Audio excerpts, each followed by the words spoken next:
Фестиваль русской музыки, посвященный 800-летию святого благоверного князя Александра Невского, проходил на исторической сцене летнего театра парка Фрунзе.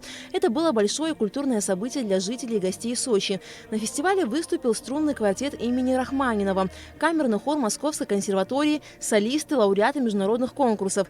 И, конечно же, среди них был и наш сводный хор Государственной хоровой капеллы Абхазии.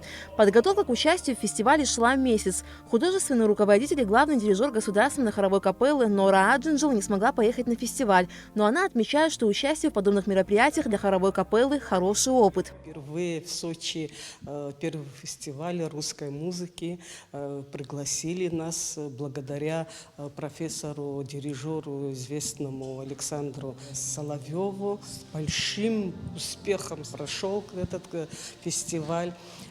И сейчас перспективы большие, нас услышали, нас слышат, и в дальнейшем мы ждем приглашения, что и было сказано, что капелла будет теперь участвовать на многих фестивалях. На фестивале звучали шедевры инструментальной хоровой музыки, образцы русской поэзии. Апофеозом фестиваля стала премьера музыкально-драматической программы «Сказания об Александре Невском».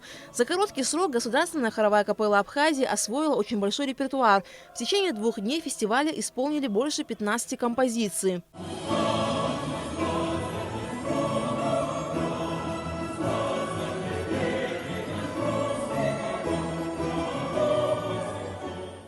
Первый день он был обращен к внутреннему миру человека, это молитва, душа человека, и музыка была камерная. Это произведения акапелла, которые исполняются без сопровождения, музыка духовная Рахманинова, Бортнянского.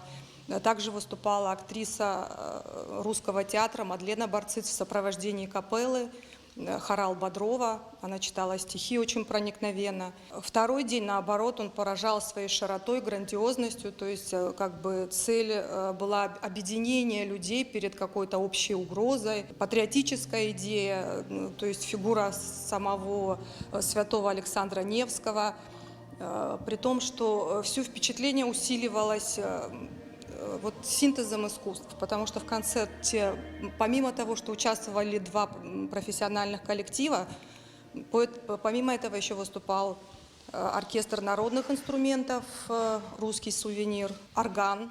Сочинский фестиваль музыки станет традиционным, а Государственная хоровая капелла Абхазии и дальше продолжит работать над новыми репертуарами, чтобы радовать зрителей шедеврами инструментальной и хоровой музыки.